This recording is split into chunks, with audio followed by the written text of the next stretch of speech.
Hello everyone, so let us do the next topic of this chapter. Okay, so in the last video we have done the definition of the capacitors. Okay, so ability of storing the charge is known as capacitance.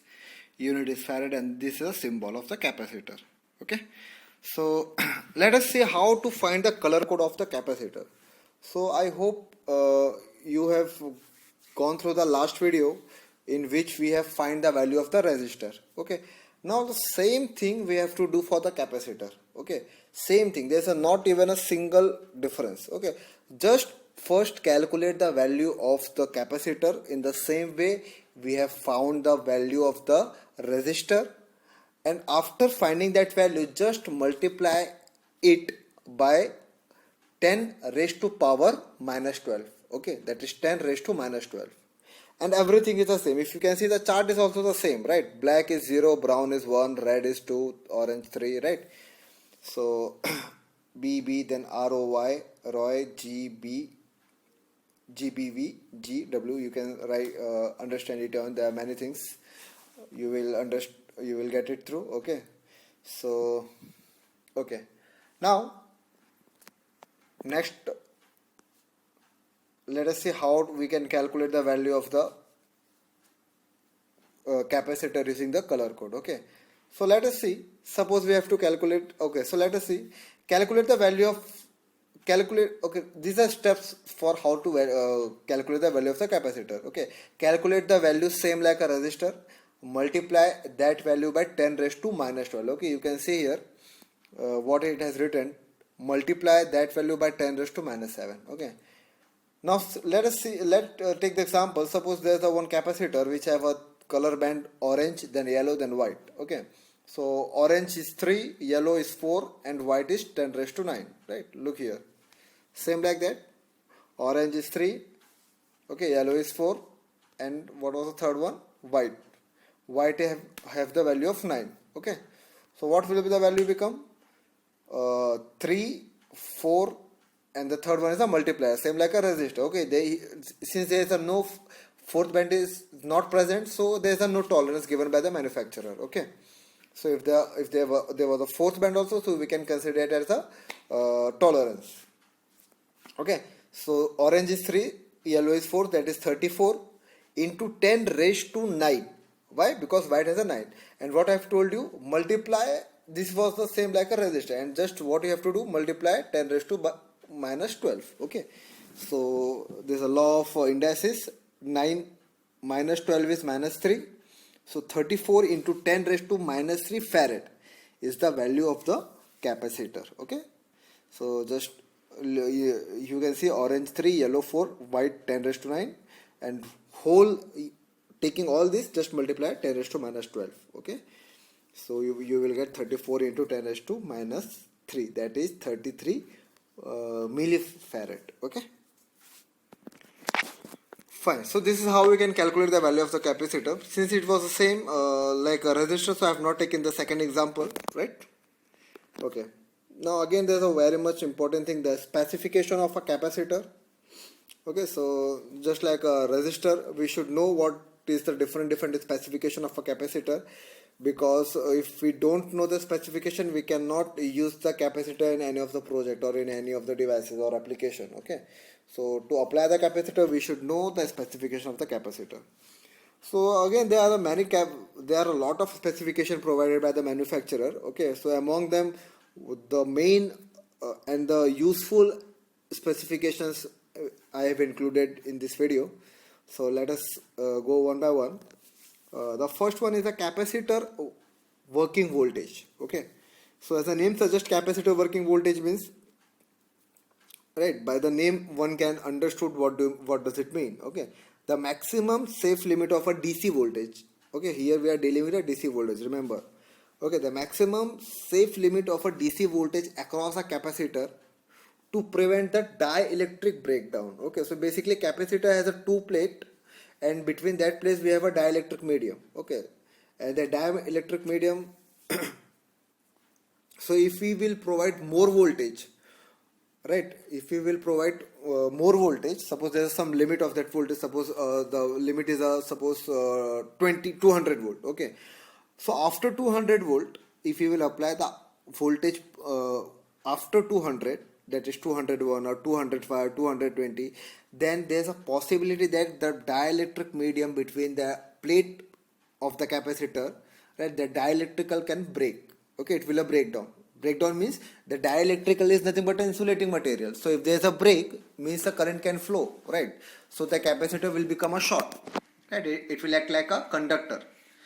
So this should not be happen. Okay, so for that purpose we should know what is the capacitor working voltage, so that we will not apply the voltage beyond that voltage. Okay, we will not apply the voltage higher than the capacitor working voltage.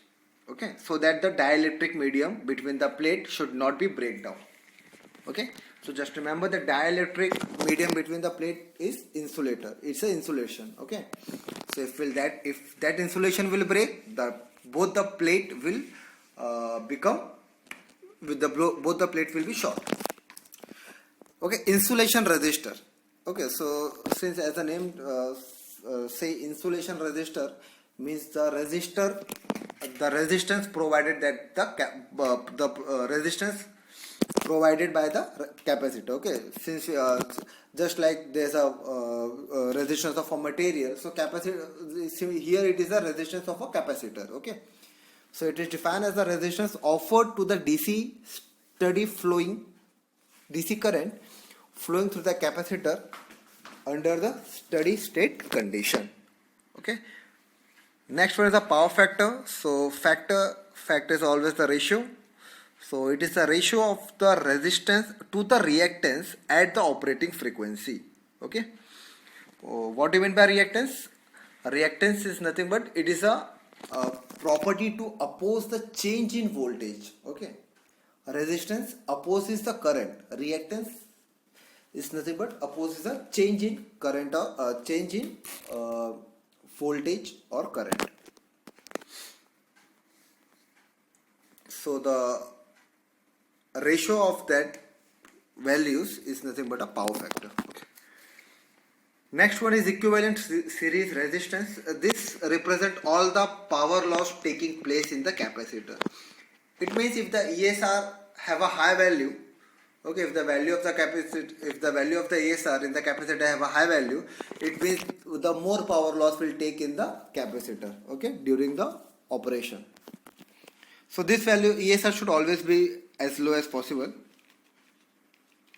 Capacitive reactance. So this I told you again, reactance we have seen in the power factor also. So opposition offered by the capacitor, okay, opposition offered by the capacitor to the AC signal is nothing but a capacitive reactance. Okay, CV product, C is capacitance and V is voltage. So the product of that will give the CV product. Basically it indicates the efficiency of the capacitor. Okay, means that how much is that capacitor useful. Okay, so the usefulness of the capacitor is specified by this term, that is CV product. Next one is a tolerance. So tolerance is the same like a resistance. Okay, so if there's a, suppose it is 100 microfarad and if the tolerance is 10%, so just 100 minus 10 and 100 plus 10, so 90 to 110. So the value of that resistor may vary from 90 microfarad to 110 microfarad. Okay, microfarad, macro means 10 raised to minus 6. Okay, so basically all the capacitor which you will see in the market or which we use in the application, simple applications, they are mostly of the microfarad or nanofarad. Okay, nanofarad is nothing but 10 raised to minus 9. Picofarad is nothing but 10 raised to minus 12. So all these are the unit of the capacitor. Okay, basic unit. Now what are the types of capacitors? So basically we have seen that there are two types, fixed capacitor and variable capacitor. But here the types of capacitor means what are the different capacitor which are using in the different application. Okay, so basically capacitor the types of the capacitor basically depends on the dielectric medium, right, which the capacitor are using. Okay, so depends on the dielectric medium. There are different types of capacitor. Let's see, there's the air capacitor, then paper capacitor, okay, mica capacitor, ceramic. Okay, the dielectric medium, if the dielectric medium is made up of a ceramic, okay, then that capacitor will be known as ceramic capacitor, polycarbon capacitor, electrolytic capacitor, and last one is a glass capacitor. Okay, so this all this nothing but air, paper, mica, ceramic, all these are nothing but the dielectric material of the dielectric. Okay, so these are the types of capacitor. Application, okay, again application, capacitor is a vast, just like the resistor. You will see all capacitor in almost all the circuit which are all the electronic circuit. Okay, you will see the uses of capacitor in all the electronic circuit, almost all the electronic circuit. Okay, low and high pass filter. So basically this filters, what does it do? It blocks, or it, sorry, here it is allow the signal having the frequency, low frequency or high frequency, depend on that. So okay, so filter means nothing but it's block, or it will pass the frequency signal having a specific frequency. Okay, regulated power supply. Okay, so this is just a power supply which we can change, which we can regulate. Signal processing. Okay, signal processing means to condition the signal, right, means to improve the quality of the signal, we use the capacitor. Tuned circuit, okay, just to match to a specific frequency, we tune the signal, so that is nothing but tuned circuit. Motors, okay, so if the fan which we are using in our house, okay, that is nothing but a motor. That fan we use the capacitor. Okay, so we can see the live application. Okay, the fan has a capacitor. Signal coupling, okay, to couple the signal, so to couple the signal basically we use the capacitor. Okay, so all these are nothing but the application of a capacitor. So there's a vast usage of a capacitor. Okay, so let's stop here, and the next topic, that is inductor, we will do in the next video lecture. Okay, thank you.